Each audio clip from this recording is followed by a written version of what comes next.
Bonjour, merci de nous avoir rejoints pour le magazine de la santé. Certains chirurgiens proposent une sorte de lifting plus léger pour corriger le relâchement du visage qui survient dès la quarantaine.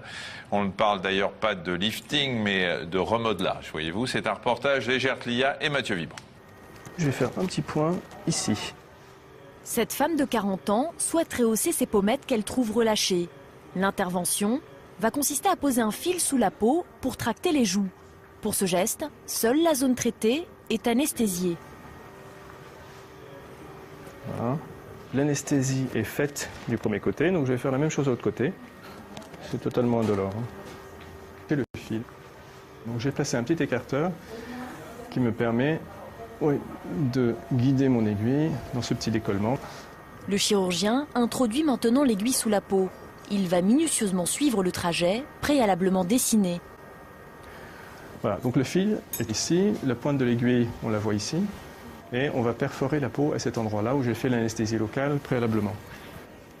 Un petit tunnel est creusé sous la peau. Je continue jusqu'à ce que j'arrive au premier repère.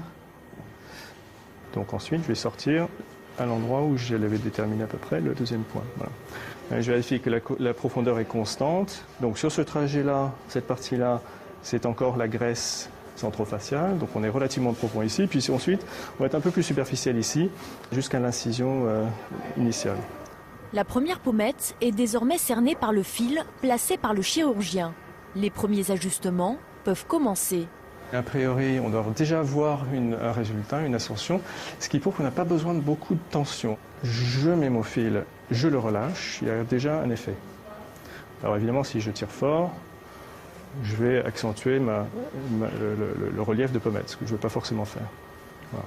Mais, regardez un peu ici, on a un effet jusqu'ici. Le chirurgien procède à la même intervention du côté gauche. On fixe, il n'y a aucune tension, ce qui explique aussi le fait qu'il y ait très peu de douleur post-opératoire. Et ça explique aussi pourquoi il n'y a pas de dommage au tissu, puisqu'il n'y a pas d'effet fil à couper le beurre, puisqu'on pourrait imaginer. L'intervention aura duré 1h30. Cette femme repartira dans la journée avec une ordonnance de médicaments antalgiques et anti-inflammatoires. Les suites sont marquées peut-être par une petite douleur au niveau de la tempe pendant 24 heures, ça dépasse rarement 24 heures. Et puis après, éventuellement, il peut y avoir une ou deux petites ecchymoses au niveau de la paupière. Ça, c'est un petit peu dans leur chance, on verra bien. Il peut y avoir un petit cocard ici, c'est possible, on verra. Mais parfois très peu, hein. Souvent il y a très peu, et souvent ça se limite à une petite ombre jaunâtre ici, qui disparaît en moins d'une semaine, en fait, une semaine. D'après le chirurgien, grâce au fil posé sous la peau, l'effet de rehaussement des pommettes peut durer plus d'une dizaine d'années. Les avoirs de la patiente avant-après.